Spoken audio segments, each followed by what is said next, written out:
I'm Victoria King, Sector Learning and Development Lead here at the Housing Ombudsman Service, and we're here to talk about some of our casework. And today I am joined by Gareth Marshall, one of our adjudicators here at HOS. Gareth, would you like to introduce yourself and tell us what part of the Housing Ombudsman Service you work in and just a little bit about your role? Sure. So my name's Gareth, and I'm an adjudicator at the Housing Ombudsman. I work within the dispute and resolution support team, and my role is basically to assess complaints that have been brought to the Ombudsman that people have made about their landlord, whether it's a local authority or a housing association.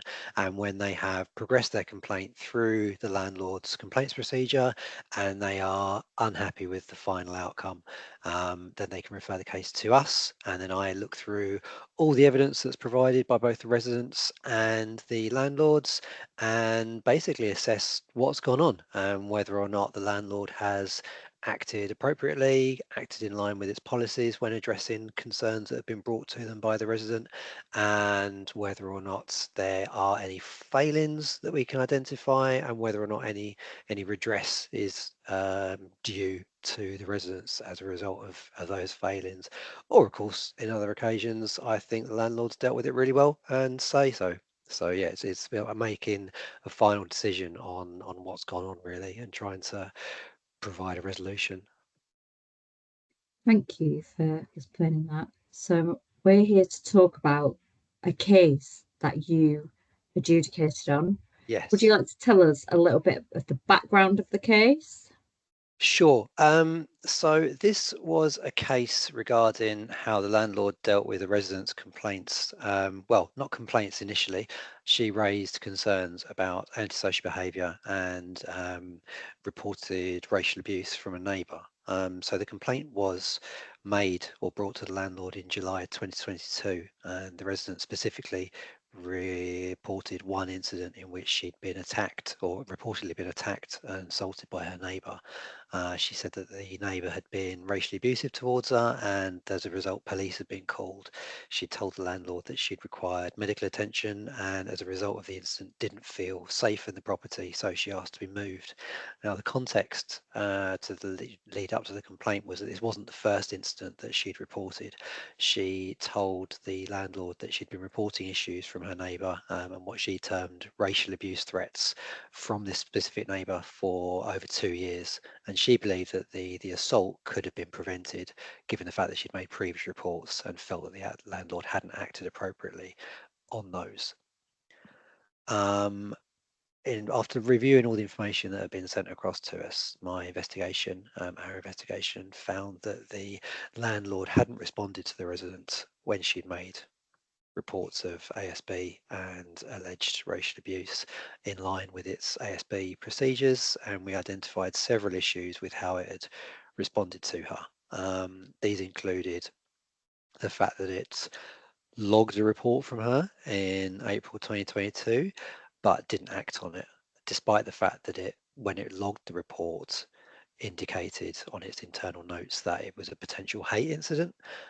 It didn't liaise with the police. When it came to issuing its complaint response, it did apologise for this, but the apology was non-specific and didn't really address what had happened in terms of how it had not responded.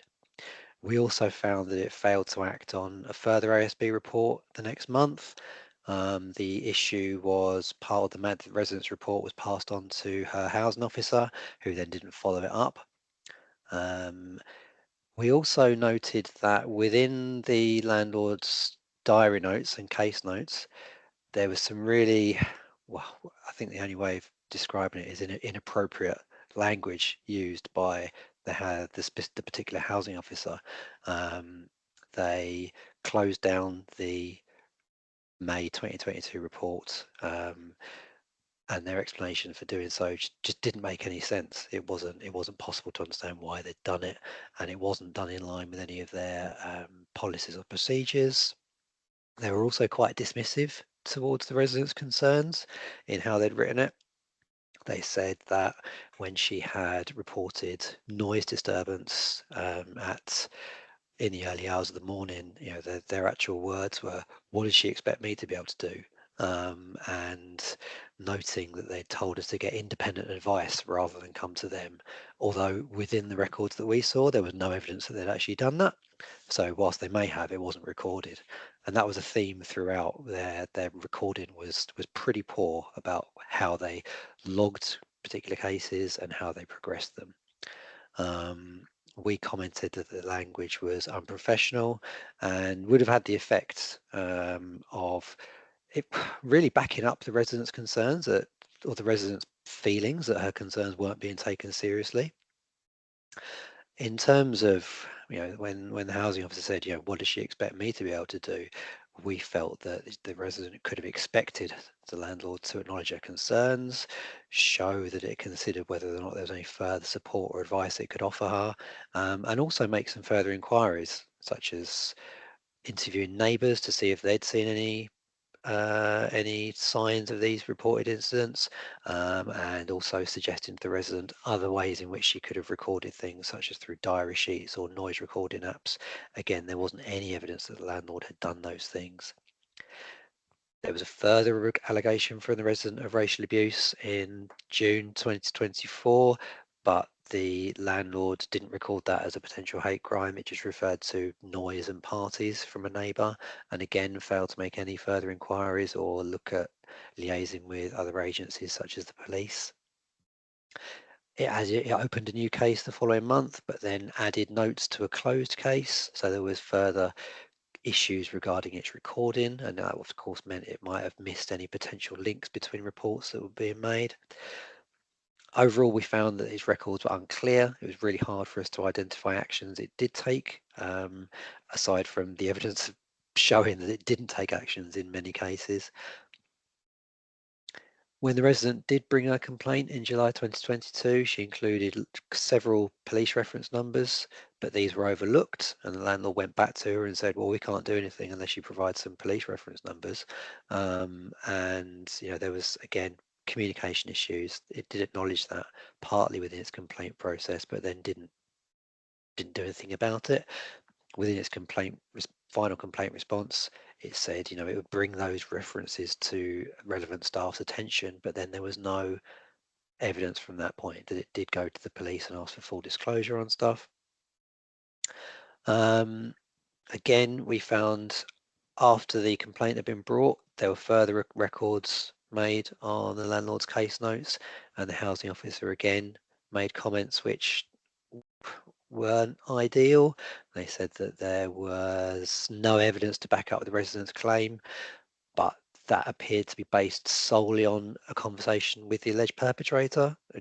No evidence of any other investigations being carried out, and it did seem that just one quick conversation with the alleged perpetrator was enough for them to satisfy themselves that there was nothing more to see here. And as a result, we felt the resident wasn't being treated fairly.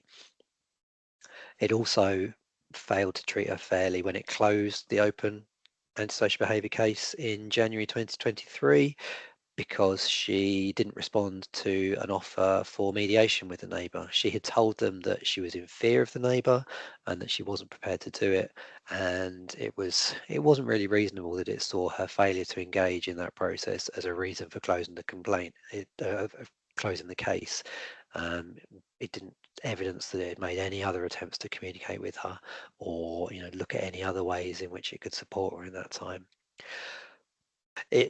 It did partially uphold the resident's complaint. It acknowledged that its service fell below what was expected, but we found that its assessment of the failings that it had made was really specific. It honed in on one particular part in which it got back to her after 2 days rather than 1 day following one particular report, and that was the failure that it identified and kind of tried to hang its hat on, rather than all the other things that we looked at and we found.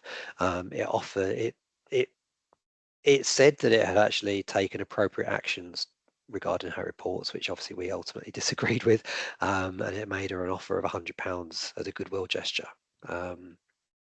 We made a maladministration finding. Lovely, thank you, Gareth.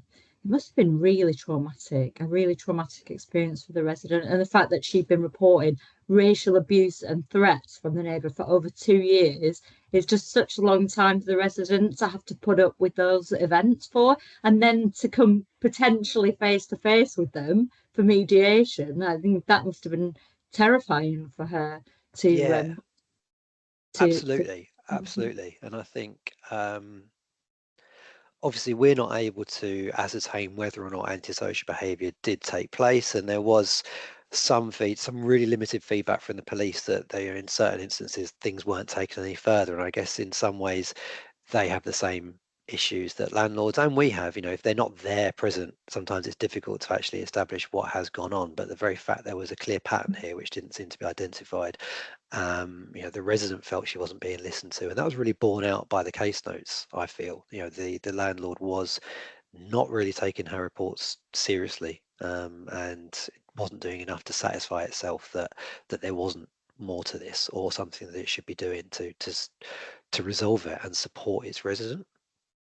especially as they had those ASB procedures in place and actually that they didn't actually act in accordance with those. Yeah, Um, and that you also identify the issues with how like the landlord responded to the resident when she reported these concerns, and having those, but it's all right having the policies and procedures in place if you're not going to follow them. There's no point in having them, is there?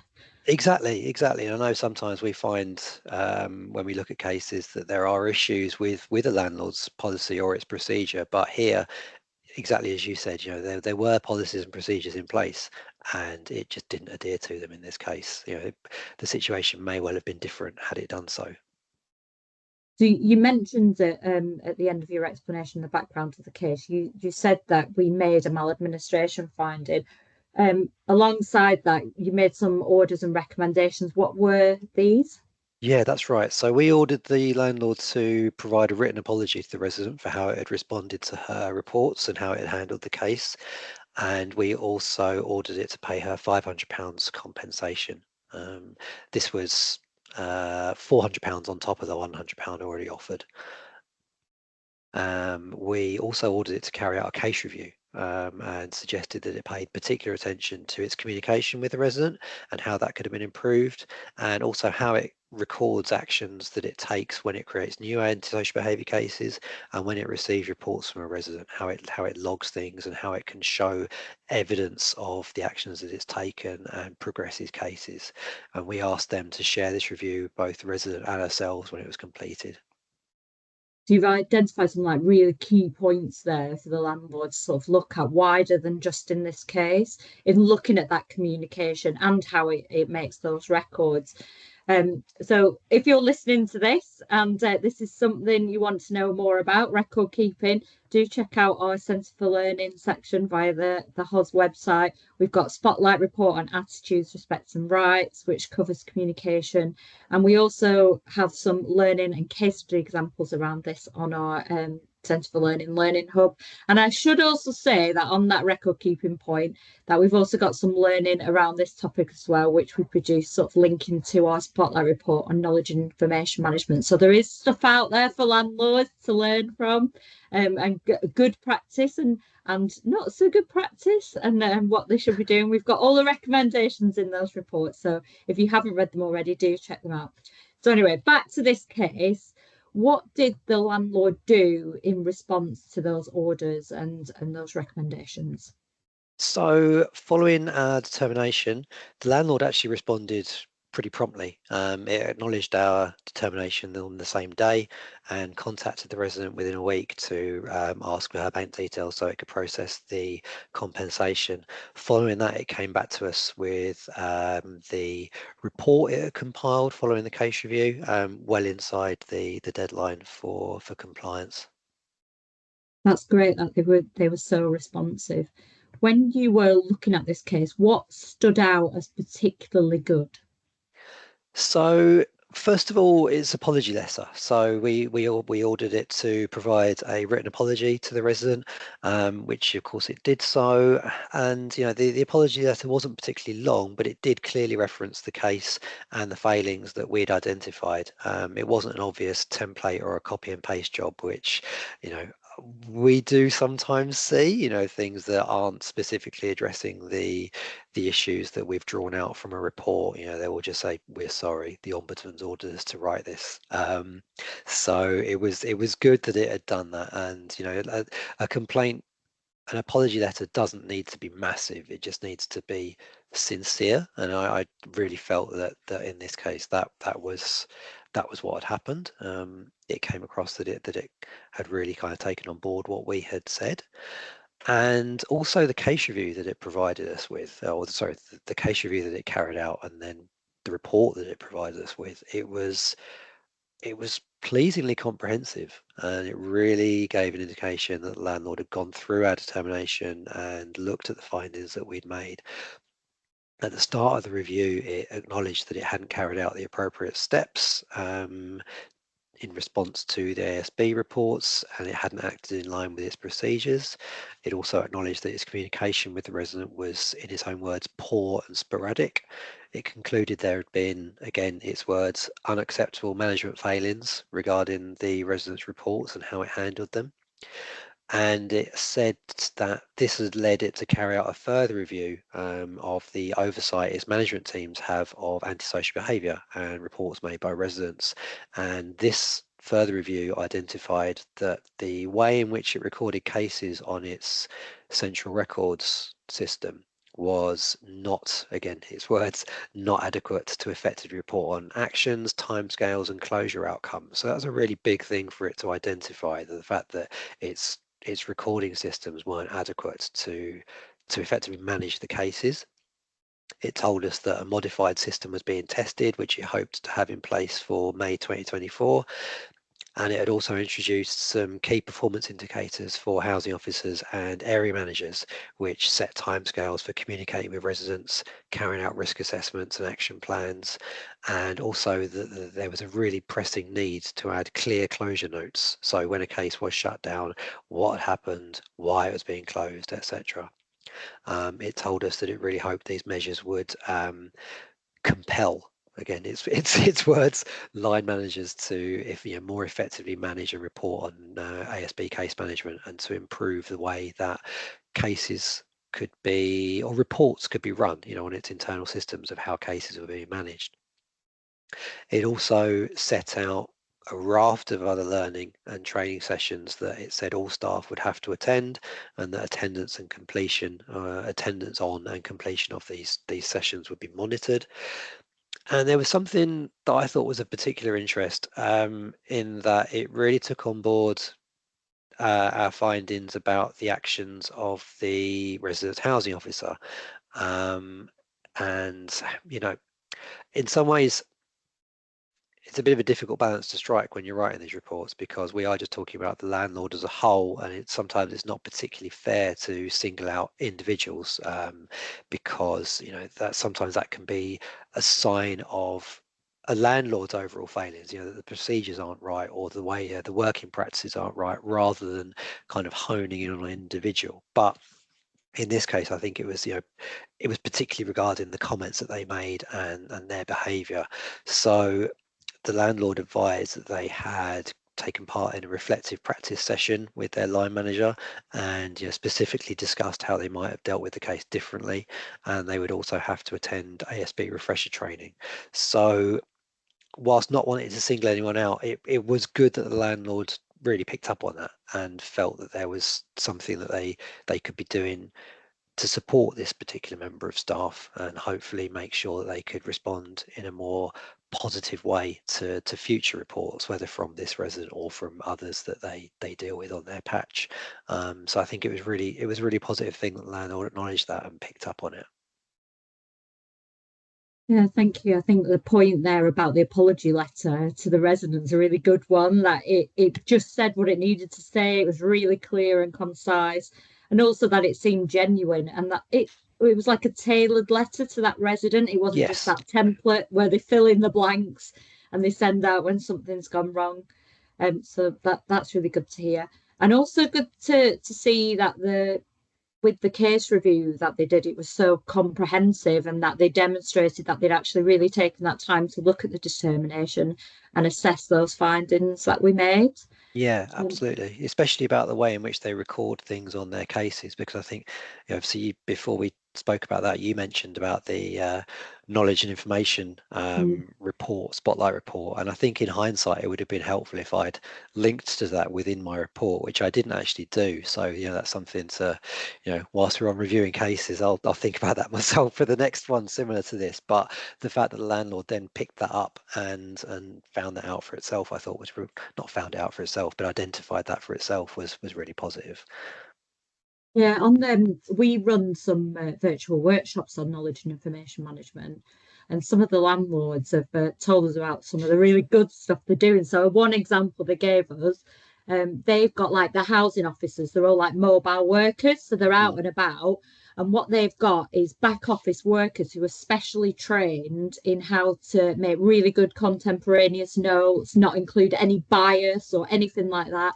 And what the housing officers do is they phone back to the office, they give them a synopsis of what's happened, and those specially trained officers back in the office update the records and they make sure that it's all, they're not including anything that shouldn't be on there, like Oh, was wow. included in this case. So there is some really good practice going on Yeah, it sounds like a out really there. good system.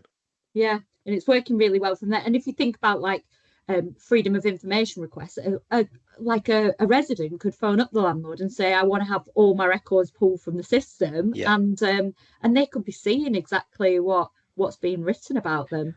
yeah. Um, Another landlord told us actually about how they get their staff, all their staff, to do a freedom of information request. Like they have to process it so they can see what the resident would see when that Ah, when that freedom of information request was sent back out to the resident. And actually, that was really making them more mindful about the notes they were putting on the system because they were thinking actually the resident could see this. yeah, So that another really good example from yeah. I mean, I think that's a really good advice, piece of, a way of doing something, piece of advice as well. Because before I worked at the Ombudsman, I worked for a local authority, and every now and then remember getting, not for me myself, not for me myself, of course, but from our complaints guys who had to do a subject access request, would occasionally highlight stuff that they'd had to provide and be like, guys, you can't write that in the notes. Bear in mind that this is going to, there's a potential for this to be seen. So yeah, I think that's really helpful to actually make people aware that you might just be in a bit of a rush and writing something in a way that you shouldn't have, but it's going to stay there and someone can look at it. Yeah, I also really liked in this case that from like a learning and development perspective, that the landlord looked at actually wider than the case and it identified those opportunities for learning and training and stuff to take Yeah, place. But and it's all right saying, staff should all do this training, but if you haven't got that monitoring in place, which they did put in place in this case, to make sure that staff actually do it, there's no point in doing it if you're not monitoring it. There's no repercussions of you not attending that training. But yeah, also, I think the importance as well of like quality assurance. So back to the record keeping thing, you can go through all the training you want, but if your records are not being sort of quality assured and making sure that they're up to those standards, and then if there are gaps in there or things that could have been done better, having those reflective conversations and showing staff what a good record looks like and just mm, keeping those skills sort of up to date. It's not just you do an e-learning and that's it, you're done. It's yeah. keeping those skills up to date and making sure you've got that quality assurance in processes in place as well. Right. So for other landlords who are listening to this, Gareth, what learning can they take from this case? Um, I think kind of without reiterating what I possibly said in the last bit, I think our reports aren't meant to single out individuals, especially when there are failings. But I think in this case it was positive that the landlord did look at that housing officer's actions and picked up on that. And it was also encouraging that, having done the comprehensive review, it identified other areas that it could review more specifically, such as the reporting systems and that we've talked about, and the managerial oversight. I think it was important actually that it brought out the managerial oversight as well, because like I said, I was slightly conscious of focusing in on one particular member of staff, but they weren't working in isolation. So the fact that the landlord identified that and thought there was more that could be done in terms of how line managers assess and deal with ASB cases and support their staff to do so. I thought that was really important. That was positive. So, the fact that the landlord, as you said previously, it clearly identified some wider issues. It wasn't just saying, oh yeah, this was one particular person not doing it right. It was like, no, actually, there's probably a wider issue here that we need to look at, and we need to integrate some training to address or to support everyone within that particular service area. I think other landlords could perhaps look at this case and look at how the landlord engaged with our findings. I think it's more positive when a landlord can identify areas in which it can improve by itself. Obviously, I made an order for it to carry out a case review and asked it to look at a couple of specific things, but it obviously went wider than that, and it looked at different areas, carried out a further review off the back of this. And I think the fact that it was able to do that by itself without us ordering it to is a better outcome. It's showing that landlords are kind of thinking about things wider than what we're telling them to in some ways. What we're telling them to, it makes it sound a bit like, teachers handing out homework. I don't mean it to be like that, but when it kind of came up with that itself was really positive, and it showed that it had really taken seriously the review process, I thought. Thank you so much for your time today, Gareth. It's been a really interesting conversation, and a really interesting case. So for me to wrap up then, if you're a resident and you'd like to contact us, our number is 0300 111 300, or you can write to us at Housing Ombudsman Service, PO Box 1484, Unit D, Preston, PR2 0ET, or you can email us at info@housing-ombudsman.org.uk. So thank you so much, Gareth. Thank you for your time. It's been a pleasure speaking to you. Likewise. Thank you very much.